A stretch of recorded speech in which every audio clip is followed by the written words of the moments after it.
farmers. Huli na po ito itong ating pong pinatutubigan.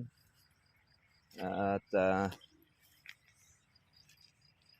hindi na tayo masyado mga ka-farmers pagdadanawin ng husto dahil pakamahal po ng ating mga kurudo. Grabe. Wala naman tayo magawa dahil patuloy pa rin po ang gera sa Middle East at pati na rin po mga farmers dyan sa ibang bansa. Ang Iran, ngayon po ay ang US. Kawawa naman din po yung ating mga kababayan na naipit sa gera. Saka rin po yung mga civilian na mga nadadamay. Ayan mga ka-farmers,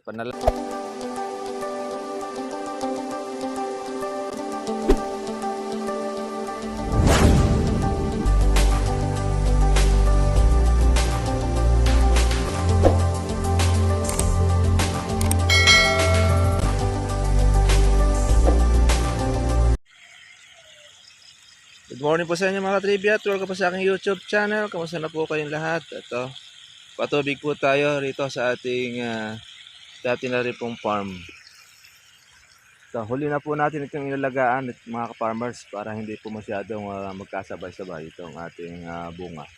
Kaya Marso na po tayo nagpatubig dito sa ating isa pong farm. At medyo may kalayuan ito mga farmers sa ating area. Ito po ay tubig na nanggagaling po sa tabing ilog. Kaya unlimited water po itong ating patubig na ito mga ka-farmers. Yun na nga po, tuloy-tuloy na po yung gera at crisis po tayo ngayon mga farmers po sa biglang taas po ng presyo ng diesel pati na rin po ng ating mga gasolina. Kaya ngayon namumroblema po, apektado ang ating pong mga kababayan pagtaas po o pagsipa po ng presyo ng petrolyo. Kaya problema po ang marami, lalo na pagdating po sa pagpapatubig.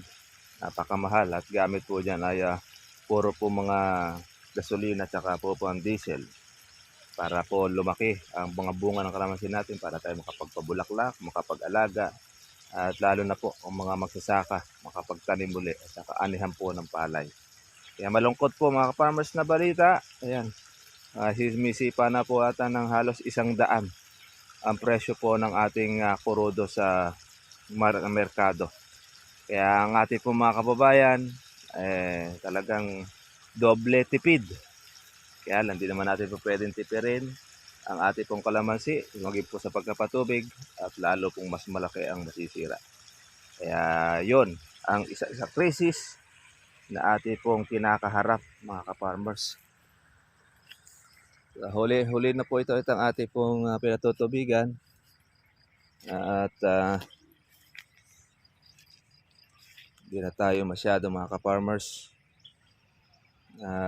pagdadanawin ng husto dahil pakamahal po ng ating mga kurudo.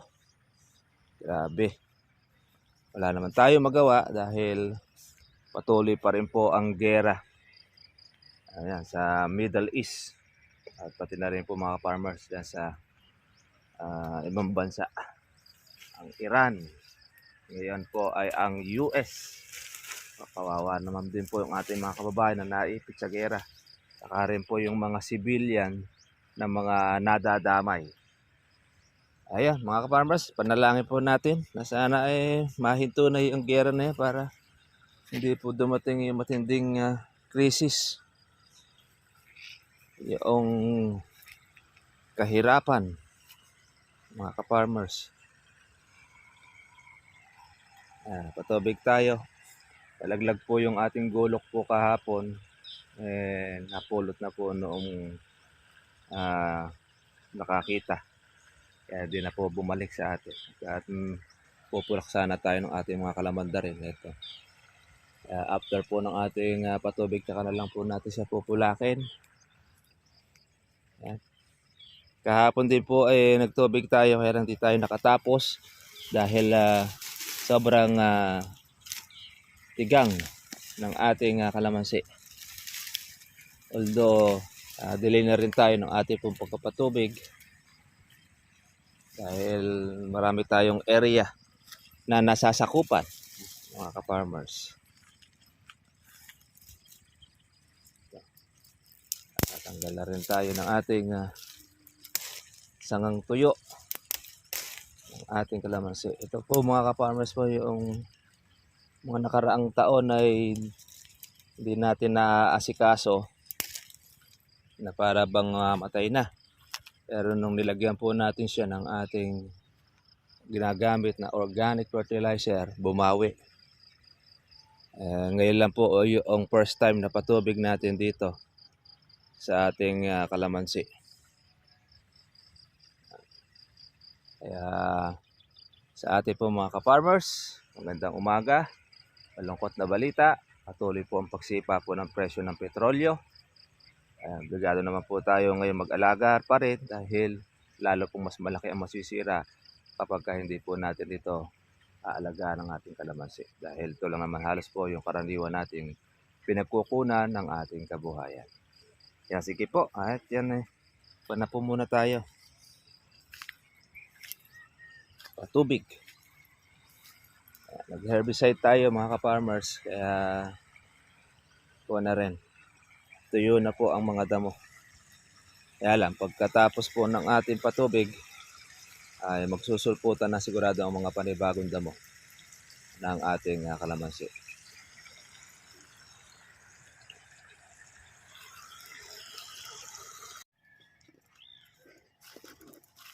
Yan mga ka-farmers, natapos po tayo ng ating pong pagkapatubig. Makulimlim naman po ang ating panahon. Tanggal tayo ng ating mga baging sa ating kalamansian. Iwan natin po yung ating anak para ituloy po yung pagpapatubig.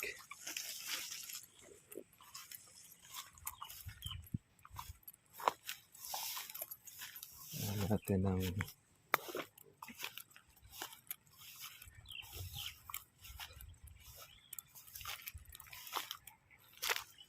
ito.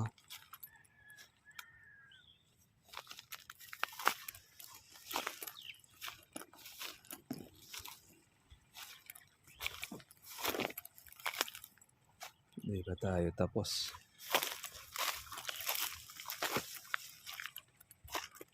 Ito yung kabila pa.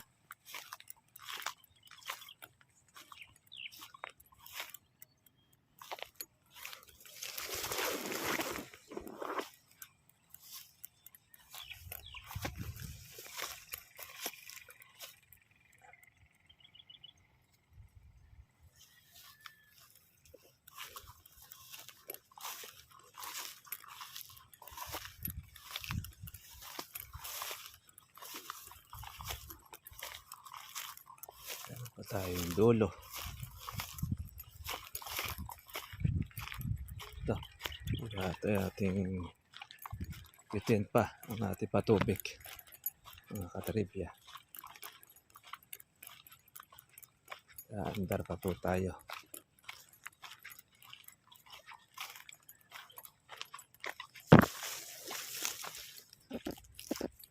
Punta kasi tayo ng bayan mga katribya. Kaya ako muna tayo.